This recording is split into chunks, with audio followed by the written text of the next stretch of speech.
lebih ada sekitar 25 pusat belanja sudah dan sedang melakukan vaksinasi booster maupun dulu untuk yang kedua yang belum dapat. Jadi bisa dicari di pusat-pusat belanja. Oke. Saya cuma nggak bisa sebutkan pusat belanjanya, nanti kalau mau bisa kirimkan ininya. Jadi maksud kami pusat belanja ini dari awal ketika baru mulai ada vaksin juga sudah membantu bergerak untuk mempercepat terjadinya vaksinasi secara merata kepada masyarakat terutama di DKI. Kita tidak hanya melayani DKI, Mas, KTP-nya. Jadi KTP apapun juga bisa. Oke, baik. Ya. Bu, saya akan sapa Pak Rahmat Handoyo, anggota Komisi 9 DPR ya. Kita bincang bersama ya, Bu. Pak Rahmat, halo Pak Rahmat. Apa kabar Mas Feryo? Kabar baik, Assalamualaikum, salam ya, sehat. Ya, Ibu, selamat pagi. Ya. Pak Rahmat, kami tengah berbincang dengan Bu Ellen Hidayat, Ketua Asosiasi Pengelola Pusat Belanja Indonesia, yang tengah menjelaskan bagaimana kondisi pusat perbelanjaan Indonesia saat ini ya. Saat ini di tengah pandemi Omikron yang terus meningkat kemudian berdampak pada kebijakan PPKM level 3. Dari DPR Komisi 9, apa yang menjadi atensi supaya ekonomi juga tetap bisa berjalan, tentu kesehatan juga di atas segalanya, Pak Rahmat. Iya, saya kira kita berterima kasih pada pemerintah ya mendengarkan masukan dari para pihak, ahli, kemudian juga menyampaikan kepada Bapak Presiden juga memberikan atensi untuk mengevaluasi terhadap pelaksanaan PPKM ya. Akhirnya kita apresiasi lah dari sisi itu. Memang dengan itu Presiden memerintahkan untuk evaluasi, kemudian pemerintah menginstruksikan untuk menaikkan sesuai dengan situasi dan kondisi berdasarkan wilayah ya. Ya memang harus diakui situasi dan kondisi memang pemerintah harus bersikap dinamis. Artinya dinamis itu harus menyesuaikan situasi global dan situasi kekinian yang ada di nasional maupun lokal maupun wilayahnya masing-masing. Nah, harus diakui Mas Feryo bahwa saat ini memang seluruh dunia tidak akan bisa menghindari namanya Omikron. Tapi yang paling penting adalah bagaimana kita menyikapi, bagaimana mengantisipasi agar Omikron itu bisa relatif kita kendalikan. Meskipun harus diakui berdasarkan statistik antara 30 sampai 75 hari itu terjadi puncak ledakan ya. Tapi kita belum menuju puncak saja, belum sampai puncak aja sekarang situasi dan kondisi paparan Omikron sudah sedemikian tinggi. Nah ini saya kira langkah yang pemerintah sudah tepat. Namun harus diakui juga Mas Feryo bahwa meskipun saat ini sudah paparannya tinggi, tetapi stigma di masyarakat sudah tahu ya, sudah berbagai media sosial bahwa Omikron itu tidak berbahaya, Omikron itu banyak OTG. Betul, Omikron itu 95% statistik menunjukkan banyak yang OTG. Tetapi jangan anggap itu remeh, salah kalau bahwa Omikron tidak berbahaya. Berbahaya bagi yang berisiko tinggi dan yang punya terutama yang komorbid ya. Nah untuk itu saya kira langkah pemerintah sudah tepat. Nah sekarang apa yang dilakukan oleh pemerintah itu harus simultan ya, dinamis. Simultan artinya juga yang utama dan parameter utama adalah kesehatan, tetapi hidup harus jalan terus. Artinya ekonomi juga jalan terus, aktivitas yang lain juga jalan terus, tetapi harus tarik rem lagi. Tuas rem harus ditarik lagi, artinya konsep gas dan rem harus tetap dilakukan ketika mulai mengendur, kita berikan penyesuaian, tetapi ketika terjadi situasi yang seperti ini memang pemerintah harus mengharuskan untuk menarik tuas rem lagi. Tetapi harus diingat bahwa bukan berarti semuanya itu akan berhenti. Pemerintah pasti bijak ya dengan di level 3 itu mana yang ada pembatas-pembatasan, ada yang sesuatu yang tidak boleh, bahkan ada yang sama sekali dilarang. Nah ini yang harus kita hormati, harus kita sampaikan. Yang penting adalah level 3, level 2 itu masyarakat harus tahu bahwa level 2 menjadi level 3 itu situasi menjadi semakin perlu perhatian kita bersama. Ya harus tidak hanya pemerintah saja, pengendalian COVID-19 terutama Omikron ini tidak hanya tugas pemerintah saja, yang penting harus bersama-sama masyarakat. Artinya masyarakat juga harus kembali lagi menarik lagi, menggiatkan lagi protokol kesehatan yang tadinya sudah mulai kendor ya sekarang diingatkan oleh pemerintah, ayo bersama-sama lagi dengan Jogotonggonya, kemudian Satgas RT RW-nya, dan kita juga beri penghormatan, bukan penghormatan, tapi juga kita beri kesempatan kepada masyarakat untuk tetap beraktivitas, tetapi dengan tata cara, prosedur, silakan ekonomi tetap jalan, tetapi dengan batasan-batasan, bukan dilarang, tidak. kita harus menghormati, kita harus memberi kehidupan dalam bermasyarakat, ekonomi kita harus jalan, tetapi tetap harus menggunakan koridor-koridor dan kaidah-kaidah yang telah ditetapkan dalam level 3 itu maupun level 2, mana yang boleh, mana yang dilarang, dan mana yang diketatkan. Itu intinya begitu, Mas Suryo. Oke, baik. Apa yang bisa dilakukan DPR terkait dengan kemungkinan efisiensi juga akan terus dilakukan ya, seperti yang dialami oleh pengelola Pusat Belanja Indonesia seperti tadi disampaikan Bu Ellen, tidak menutup kemungkinan opsi efisiensi juga akan dilakukan. Dan sayangnya sampai sekarang mereka juga belum mendapatkan insentif lagi dari pemerintah sebagai dampak kebijakan yang sekarang ini, Pak Rahmat. Ya, saya kira kita dorong kepada pemerintah ya, pasti akan pemulihan ekonomi juga akan dihidupkan kembali. Karena namanya level 3 dan bahkan mohon maaf harus saya sampaikan di sini, kalau ternyata level 3 itu belum bisa mengerem terhadap laju kenaikan Omikron, bisa mungkin loh ya, kita dorong tetap bisa menyampaikan bisa level 4. Karena kesehatan menjadi parak terutama dan tolak ukur utama. Tetapi paling tidak ketika nanti level 3 maupun level 4, pemerintah pasti akan memberikan atau dana yang barangkali untuk pemulihan ekonomi, maupun yang lain yang barangkali terutama juga masyarakat ya. Kemudian apakah ada dana sosial lagi, kemudian ada juga diberikan kepada masyarakat yang tidak bisa bekerja. Itu saya kira suatu hal yang mengharuskan itu. Ya pasti akan kita dorong ke arah sana meskipun status dana APBN kita memang postur kita juga memang benar-benar payah gitu. Tapi demi rakyat, demi masyarakat dan demi keselamatan jiwa masyarakat ya harus kita lakukan. Apapun harus kita lakukan begitu. Baik. Bu Ellen, apa yang ingin disampaikan kepada Pak Rahmat ya selaku anggota DPR? Barangkali bisa memperjuangkan aspirasi dari para asosiasi Pusat Belanja Indonesia ini, Bu. Ya, apa yang disampaikan saya dengar cukup baik ya, karena memang kesehatan diutamakan. Namun alangkah indahnya bila mana kesehatan juga dibarengin dengan pergerakan ekonomi, karena itu juga dibutuhkan oleh masyarakat luas, terutama masyarakat yang kita katakan menengah ke bawah, di mana mereka mungkin kalau menengah ke atas mereka masih mempunyai tabungan, masih bisa afford pembiayaan lain sebagainya. Namun yang saya concern adalah yang menengah ke bawah, di mana tahu kami juga praktisi yang biasa kumpul dengan mereka. Jadi mereka kalau tidak bekerja, tidak ada gaji dan tidak bisa membiayai rumah tangga mereka. Jadi mungkin yang perlu dibantu adalah level tersebut pada saat bila mana terjadi sampai efisiensi ketat yang harus dilakukan oleh para pengusaha retail, yaitu yang penyewa kami. Kalau untuk pengelola, kami memang dari awal pernah meminta agar PPh final penyewaan itu bisa ditiadakan. Tetapi sampai saat ini Pak, itu belum pernah diperoleh walaupun dari awal April 2020 sampai detik ini kami masih terus membantu tenant-tenant dengan memberikan diskon sewa. Jadi kami terus terang babak belur, tetapi memang namanya pusat belanja, masyarakat melihatnya dari luar, mungkin juga para pemegang kekuasaan melihatnya itu kan tetap bling-bling ya, istilah kami itu tetap lampunya harus nyala, air condition harus hidup, semua harus hidup karena itu adalah falsafah dari sebuah pusat belanja. Jadi dalam hal ini kami terus terang sebagai industri pusat belanja dan swasta mendukung pemerintah dalam hal yang bisa kami lakukan, tadi sudah saya sampaikan, dan juga untuk masalah vaksinasi.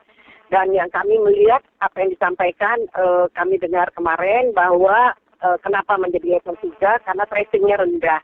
Nah untuk tracing mungkin bisa dibantu juga oleh pemerintah, bagaimana caranya, itu yang ingin kami sampaikan. Jadi kami melakukan Pak, bahwa sudah hampir 25 ada pusat belanja sudah melakukan yang kita sebut perbantuan vaksinasi untuk periode saat ini, periode booster dan anak-anak dan juga untuk yang belum mendapatkan vaksinasi kedua.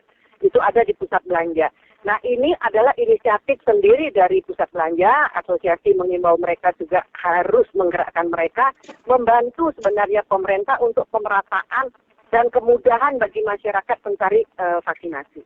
Itu aja mungkin ya. Iya, baik. Pak Rahmat bisa menanggapi dulu sebelum saya akhiri Bu Ellen, silakan. Ya, saya kira kita memahami suasana batin ya. Ini adalah bencana, dibutuhkan kegotong royongan. Kita juga apresiasi kepada teman-teman Bu Ellen terhadap kegotong royongan untuk membantu masyarakat ya dengan melakukan satu aktivitas termasuk yang tadi disampaikan. paling tidak percayalah bahwa pemerintah pasti tidak hanya sebatas membiarkan saja penaikan level 3 maupun level 4 pasti akan diikuti.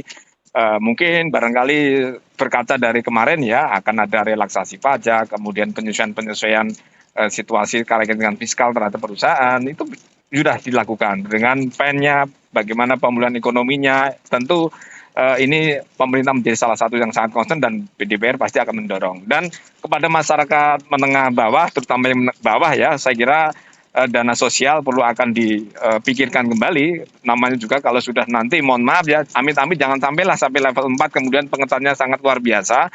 Ya saya kira exercise atau apapun harus dipikirkan bersama ketika nanti terjadi ledakan yang tinggi, ya saya kira pemerintah juga pasti akan memikirkan apakah bantuan-bantuan bentuk sosial, bentuk uang tunai, bentuk sembako, pasti akan dipikirkan. Meskipun demikian kita juga tanda petik bukan bersyukur, tapi ada positifnya bahwa kita menambah semangat meskipun ini adalah Omikron sudah meledak, tapi kebanyakan masih OTG. Nah ini yang membuat kita semangat. Nah tapi tinggal bagaimana kita melindungi saudara kita yang bergejala berat dan ringan, yang sedang itu harus kita lindungi dari potensi-potensi yang masih sehat, jangan sampai terpapar begitu. Saya kira apresiasi dan terima kasih kepada Ibu Ellen yang sudah bergotong royong bersama-sama pengendalian COVID-19 terutama varian Omikron dengan aktivitas-aktivitasnya. Begitu Mas Wirya. Baik. Bu Ellen cukup Bu Ellen? Cukup, terima kasih Pak. Terima kasih Bu Ellen ya. Baik, Bu Ellen Hidayat, Ketua Asosiasi Pengelola Pusat Belanja Indonesia, DKI Jakarta. Pak Rahmat, kita lanjut Pak Rahmat boleh ya? Kita buka line telepon juga ke pendengar yang ingin bertanya langsung, silakan. Kami buka line telepon sekarang, 0215869000, SMS WhatsApp di 0811806543. Nah, Pak Rahmat, rincian anggaran pandemi 2022 sudah mulai ada nih bocorannya. Untuk penanganan kesehatan 148,1 triliun, kemudian untuk perlindungan masyarakat 153,7 triliun. Artinya lebih besar perlindungan masyarakatnya dibandingkan dengan penanganan kesehatannya. Pak Rahmat, apakah ini menunjukkan bahwa memang varian Omikron sekarang yang penularannya lebih cepat, dia tidak begitu buruk dampaknya seperti yang Delta, sehingga anggaran kesehatannya lebih sedikit dibandingkan anggaran yang lain? Ya, saya kira begini, bahwa anggaran ini kita serahkan sepenuhnya kepada pemerintah ya, tinggal bagaimana itu menjadi undang-undang yang sudah disepakati. Tetapi fungsi kontrol, fungsi pelaksanaan yang fungsi Dewan adalah fungsi pengawasan agar dana APBN yang sudah dianggarkan itu tepat sasaran, kemudian juga sesuai dengan yang ditargetkan, bisa mengendalikan COVID-19 dengan baik, suatu hal yang sangat positif saya kira. Nah, terkait dengan itu saya kira tinggal bagaimana ke depan pelaksanaannya anggaran itu sesuai dengan yang diberikan bersama, terutama pemulihan ekonomi, kemudian juga bantuan-bantuan masyarakat kepada masyarakat memang sudah diarahkan, meskipun harus diakui bahwa fiskal kita tidak secerah beberapa tahun yang lalu, tetapi ini kan dialami seluruh dunia ya.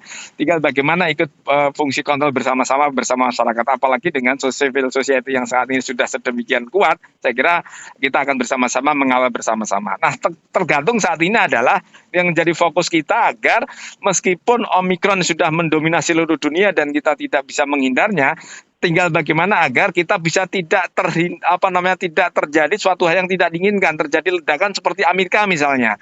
Di sana 1 juta per day ya.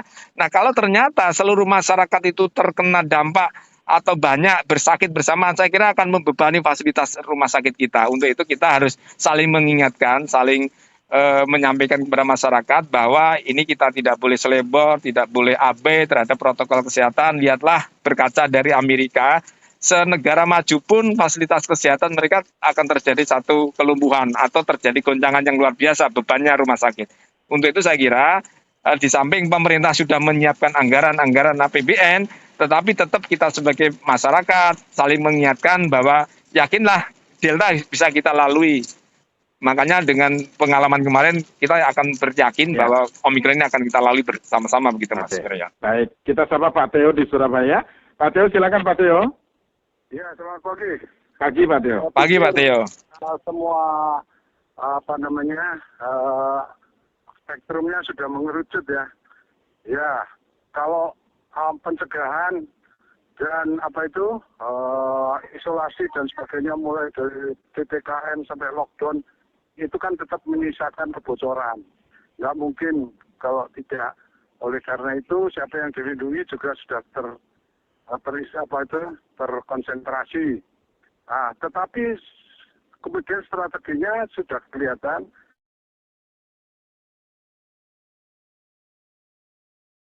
menambah imunitas.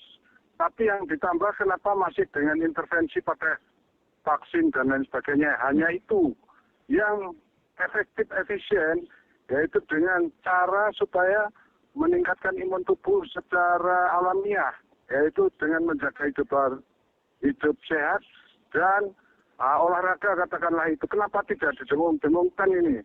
Kenapa ini tidak dipasarkan secara menyeluruh? Sehingga ini adalah sesuatu yang efektif, efisien, dan murah. Saya pikir itu perlu ditambahkan dan digalakkan. Terima kasih. Terima kasih Pak Theo. Iya, langsung ditanggapi Pak Rahmat. Pak Theo, saya kira pemikiran dan masukan yang sangat baik ya. Saya kira pola hidup sehat, meningkatkan daya tahan tubuh secara mandiri dengan kekasan lokal, imunitas dengan meningkatkan itu saya kira suatu yang sangat positif. Tetapi memang berdasarkan keilmuan statistik menunjukkan bahwa saudara kita yang gugur di Indonesia itu adalah masyarakat atau warga yang belum divaksin atau masih tahap 1 vaksin. Itu statistik ya. Artinya apa? Betapa pentingnya, betapa luar biasanya manfaat dari vaksin itu sendiri. Itu bukan kata dari ilmuwan, tapi itu adalah kata dari data. Ilmuwan membuat vaksin, kemudian hasilnya seperti ini, fungsinya luar biasa baik gitu. Nah, untuk itu saya kira, makanya kemarin Pak Luhut menyampaikan bahwa boleh silahkan menghormati terhadap saudara kita yang tidak mau divaksin, tetapi data menunjukkan tidak bisa ditolak itu bahwa saudara kita, rakyat kita yang gugur mayoritas adalah orang yang belum divaksin atau masih vaksinnya belum lengkap. Nah, untuk saya kira kepada pemerintah sudah betul saya kira kita dorong agar pemerintah daerah untuk menggencarkan vaksin tahap 1 dan 2 termasuk booster khususnya bagi yang berisiko tinggi. Terkait dengan Pak Theo saya kira baik, di samping vaksin juga peningkatan imunitas tubuh itu bisa menggunakan secara mandiri ya, bisa olahraga, pola hidup sehat, tidur cukup, kemudian makan yang berimbang, berolahraga. Saya kira suatu yang sangat positif. Jadi kita simultan ya, program pemerintah tetap jalan dengan menggerakkan imunitas tubuh meningkat melalui vaksin dan juga pola hidup sehat dengan germasnya. Gitu, Mas Wirya. Iya. Ya, ada komentar dari Pak Sigi di Cikarang melalui WhatsApp.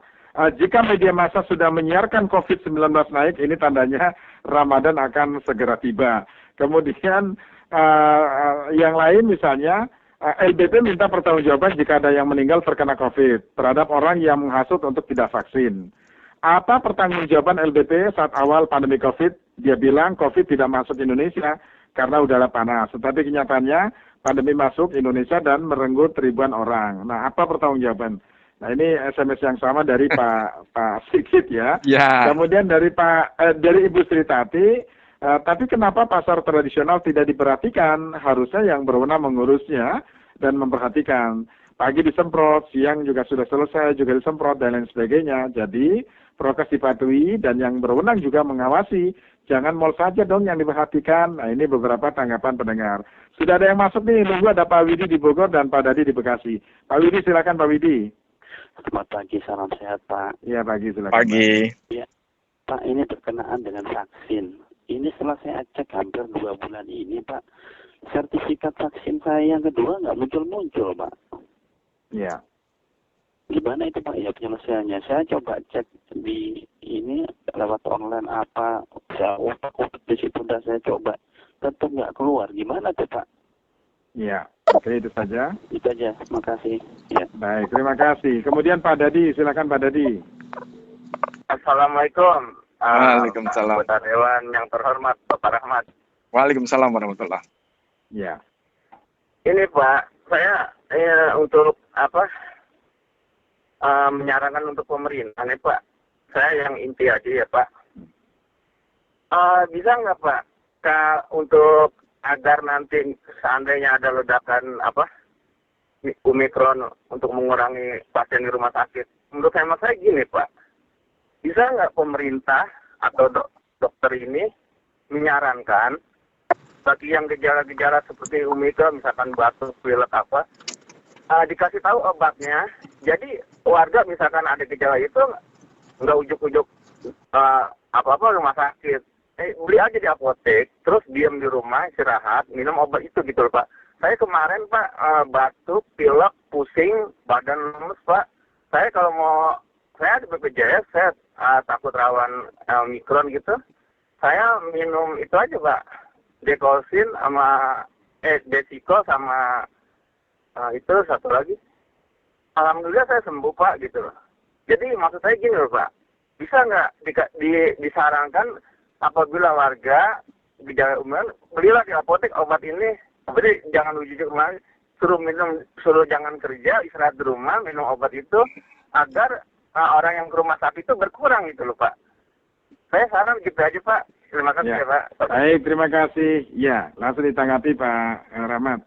Jadi begini ya, terkait dengan yang barusan ditanyakan bahwa kaitannya dengan obat, saya kira pemerintah sudah berulang kali bahwa bagaimana strategi kuratifnya, bagaimana strateginya mengobati yang sakit Omikron ya. Yang paling penting tidak perlu panik ya, kalau kebanyakan kan 95% OTG. Kalau memang OTG ya nggak perlu lari langsung ke rumah sakit. Kasihan rumah sakit terbebani kalau rumah sakit penuh, kemudian yang bergejala sedang dan berat membutuhkan rumah sakit, sudah tidak bisa, rumah sakit penuh, sehingga harus kita khususkan bahwa rumah sakit itu hanya untuk rumah sakit yang bagi yang sedang dan berat. Sedangkan OTG lebih baik dan di rumah kalau memang di daerah setempat itu belum ada isolasi terpadu. Nah, kaitannya strateginya bagaimana obat, pemerintah sudah berulang kali kok untuk menyampaikan bahwa di dalam Peduli Lindungi itu kan ada Halo Dokter, kemudian bagaimana bagi yang kota-kota yang sudah mendapat fasilitas untuk telemedicine ya. Kalau tidak saya kira saudara kita, masyarakat kita yang ada tanda-tanda Omikron gitu ya, saya kira lebih baik segera menuju ke fasilitas kesehatan, puskesmas maupun tempat-tempat yang lain, rumah sakit terdekat untuk mencari pertolongan obat. Tapi yang penting nggak perlu panik karena mungkin barangkali berdasarkan statistik 5 hari kan sudah sehat gitu loh. Kalau untuk yang Omikron itu yang bergejala OTG, teman-teman kami yang mendapatkan ujian seperti itu 5 hari sudah cukup sehat kembali gitu loh. Nah, untuk itu saya kira sekali lagi yang penting nggak perlu panik kalau menghadapi ujian atau mendapatkan saudaranya, keluarganya yang dapat ujian Omikron, lebih baik kita bersikap tenang begitu ya. Saya kira dengan Omikron dengan gejala ringan akan lebih baik kembali. Nah, kaitannya dengan yang tadi teman penanya yang pertama tadi bisa jadi kalau itu masalah soal kalau untuk mendapatkan sertifikat untuk divaksin booster, saya kira memang harus butuh 6 bulan. Kalau sebelum 6 bulan tidak akan muncul sertifikatnya. Nah, kaitannya dengan banyaknya fasilitas komentar di media sosial, itulah memang media sosial menjadi ranah yang luar biasa. Era keterbukaan, boleh saja berkomentar, tapi paling tidak kita berkomentar yang baik. Tetapi apapun di seluruh dunia, ingat kita tidak bisa menghindar yang namanya Omikron ya. Negara yang tadinya menutup pintu penerbangan pun seperti Jepang ya, sekarang sudah terjadi lonjakan yang luar biasa besar.